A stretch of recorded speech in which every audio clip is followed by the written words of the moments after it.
Salut la famille, c'est David. Alors, je pense que c'est la première fois que je fais une vidéo pour ma chaîne et que je montre mon visage. Alors, pour aujourd'hui, nous allons juste parler des 3 méthodes les plus bizarres de piratage et que tout le monde peut connaître et pratiquer. Alors, la vidéo est juste pédagogique. Je vais vous montrer comment vous protéger contre ces 3 méthodes. La première chose à faire, on va commencer d'abord par savoir comment on nous pirate. Et la deuxième, ça serait comment nous protéger de ces attaques. Ce sont des attaques bizarres, vraiment très faciles à mettre, n'importe qui peut le faire. Si tu veux comprendre mieux comment ça se passe, tu me contactes à PV. Je laisse le lien de mon groupe de formation WhatsApp sur la programmation, le développement, le hacking. Je fais un peu tout sur les réseaux. Alors, pour commencer d'abord, on en lance les génériques. D'accord mon cher développeur, je lance le générique. Ok. Bienvenue sur TechnoDev, la chaîne de David Kini, développeur passionné. Si vous aimez la technologie et son évolution, vous êtes au bon endroit. Sur cette chaîne, vous apprendrez l'informatique sous tous ses aspects.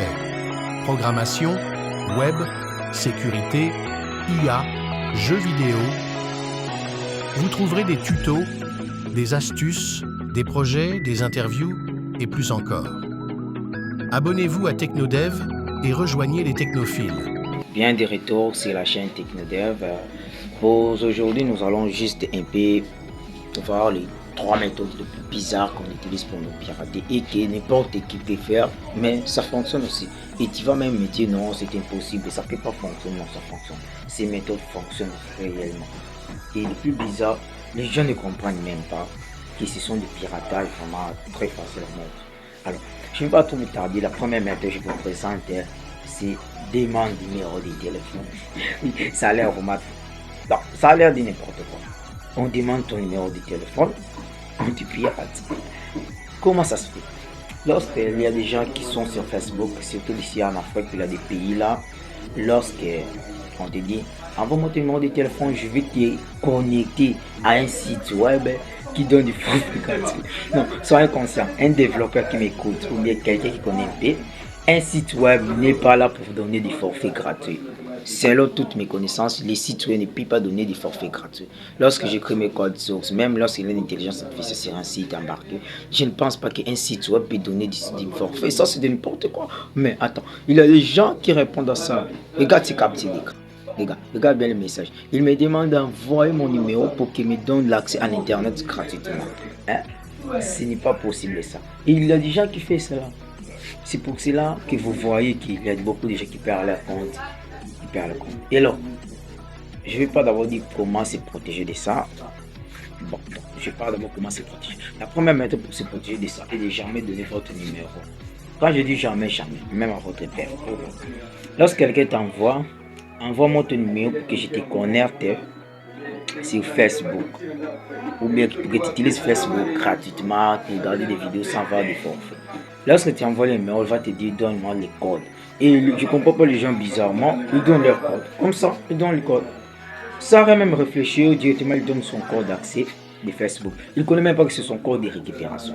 Dès que tu donnes, je te dis 3 minutes c'est trop, on récupère ton compte, il change ton mot de passe, et plus ça encore, j'ajoute un compte Google comme si c'était leur compte. Alors cette méthode est vraiment efficace, dangereuse pour des personnes qui n'ont pas de connaissances en informatique. Alors il exploite votre défaut ou bien il exploite votre faiblesse à ne pas avoir des informations sur les réseaux pour pouvoir vous pirater. Et je vais aussi parler qu'est-ce qu'ils font de vos comptes. J'ajoute juste un petit bonus pour vous. Alors, comment se protéger comme je dis? Lorsque quelqu'un t'en demande ton numéro, si tu es un proche, donne-lui ton numéro. Donne ton numéro de téléphone, ce n'est pas un problème. Donner le numéro de téléphone à un proche, c'est pas un problème. Envoie-moi le code, n'envoie jamais. N'envoie jamais. Et tu vas dire, c'est mon père. Écoute, si ton père, peut-être il n'était pas assez malin, on a volé son compte. Celui qui a volé son compte va le réutiliser pour commencer à contacter tous les proches de celui qui a volé le compte. Alors vous tous, toute la famille, tous les gens proches de cette personne-là seront en danger. Parce que leur compte aussi sera en danger. Parce que imagine ton père, ta mère, ta femme, ta copine te dit donne-moi ton numéro. Il a donné mon numéro, tu donnes. Envoie-moi le call pour que j'ajoute. Oh, c'est ma copine, c'est mon père, c'est ma mère, tu envoies. Automatiquement, ton compte sera piraté. Tu n'auras plus accès à ton propre compte. Vous voyez comment ça fonctionne. Et toi aussi, il va continuer de faire ça sur ton téléphone.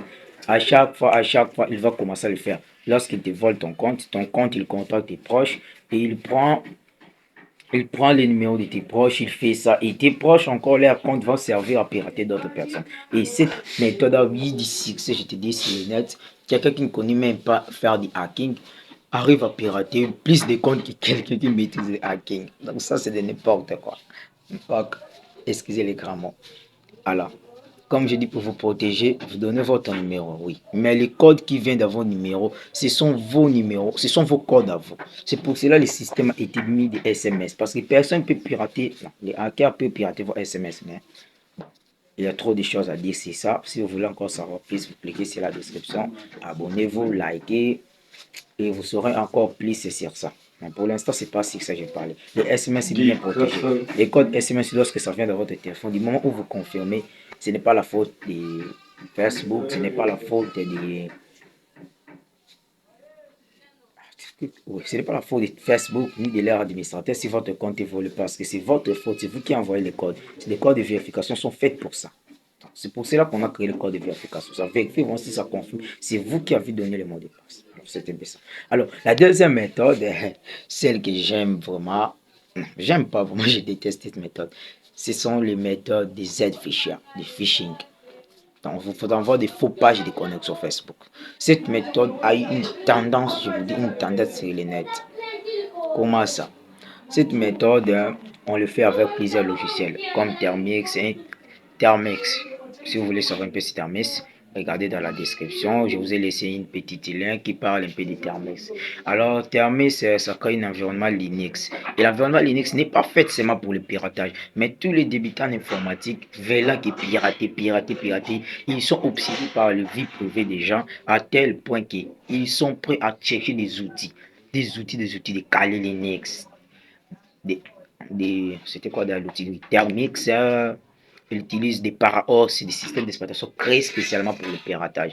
Alors, ils sont là seulement chercher en train d'avoir l'une des méthodes de piratage bizarre que j'aime pas vraiment, ça s'appelle les Z fichiers, c'est l'une des outils, mais ça fait des phishing. Cette méthode consiste à créer une fausse page de connexion, Facebook, WhatsApp, Instagram, ils vous l'envoient. Lorsque ils vous envoient, ils vont vous mentir, par exemple, Facebook vous signale que votre compte est piraté ou est en danger. Veuillez vous connecter pour chasser l'intrus. Ce genre de phrase, moi-même je l'ai inventé. Parce qu'ils vont chercher de vous convaincre que votre compte Facebook est en danger.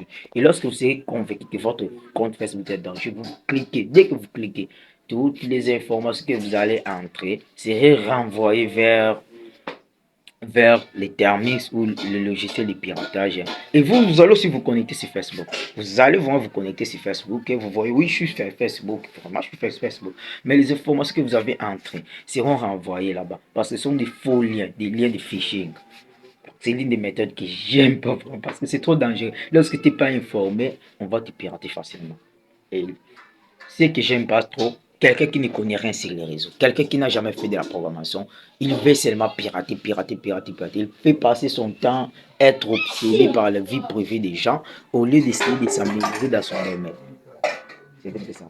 Et la troisième méthode que je vous ai dit que je peux vous parler, cette méthode est, je sais pas, j'ai jamais essayé, donc, mais je l'ai vu dans les nets. C'est la méthode ID. Il fait un capture d'écran dans votre profil, il récupère les liens, il part chercher les ID. Et les ID, c'est l'identifiant de votre compte. Il utilise l'identifiant pour se connecter. Mais je pense qu'avec cette méthode, Facebook a déjà rangé, je pense, parce que j'ai essayé plusieurs manières, ça n'a jamais fonctionné. Et comme je continue de le dire, ne faites pas ça chez vous. Le piratage, c'est bien. Mais ce n'est pas fait pour entrer, être obsédé de vie privée. Comme moi, je ne l'utilise pas pour hacker les gens, mais moi, je le fais premièrement d'abord en solo, comprendre les réseaux, ainsi de suite. Non, merci beaucoup. Et j'ai oublié, pour vous protéger de cette méthode, la méthode des Z-Fisher, ne cliquez jamais sur n'importe quel lien. Ne cliquez jamais sur n'importe quel lien. Surtout les liens qui vous demandent d'aller sur Facebook, d'aller sur votre compte.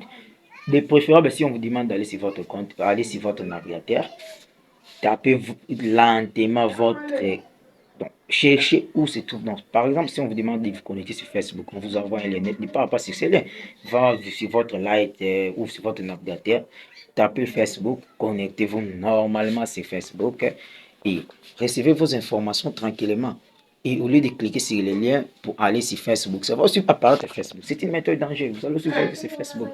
Mais vous n'allez jamais vous connecter. Et non, vous allez vous connecter, mais vous n'allez jamais être à l'aise parce que toutes vos informations de connexion seront perdues à jamais. Et si vous tombez sur quelqu'un de très malin, il va commencer à faire des cercles sur votre téléphone, faire un peu de n'importe quoi avec votre compte. C'est un peu ça. Donc, merci beaucoup. Et je continue pour une quatrième technique de piratage, un petit bonus pour vous. Google. Donc, un navigateur. En résumé, c'est un navigateur. Tout navigateur a une méthode, pas tous mes sites que j'utilise Google Chrome, un mode de stockage pour reconnaître le mot de passe. Lorsque vous entrez vos informations et vous demande, vous voulez bien stocker votre mot de passe? Oui, oui, on fait oui, parce qu'on ne peut pas se souvenir de toutes les centaines de mots de passe qu'on a. Alors, je fais une petite vidéo aussi dans le lien dans la description. Je ne sais pas si c'est déjà, mais je pense le moment où vous regardez la vidéo, il est déjà dans la description. Et s'il n'y en a pas dans la description, vous allez vérifier dans les commentaires.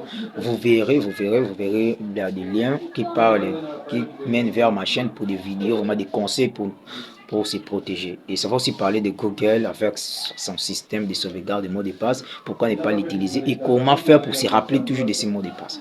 Okay. J'avance. Alors pour Google, ce système-là de mettre les mots de passe, ce système-là de prendre vos mots de passe, de les sauvegarder, pourquoi c'est dangereux? Alors, premièrement d'abord, lorsqu'un hacker, donc quand on appelle les hackers, c'est toujours du piratage. Je suis là pour vous aider à ne pas vraiment trop perdre vos comptes. Alors soyez prudents. Un hacker, pour votre compte Google, là vraiment ce sont d'abord vos proches. Ce sont d'abord vos proches. Et puis se connecter à n'importe quel de vos comptes que vous avez enregistré. Il suffit seulement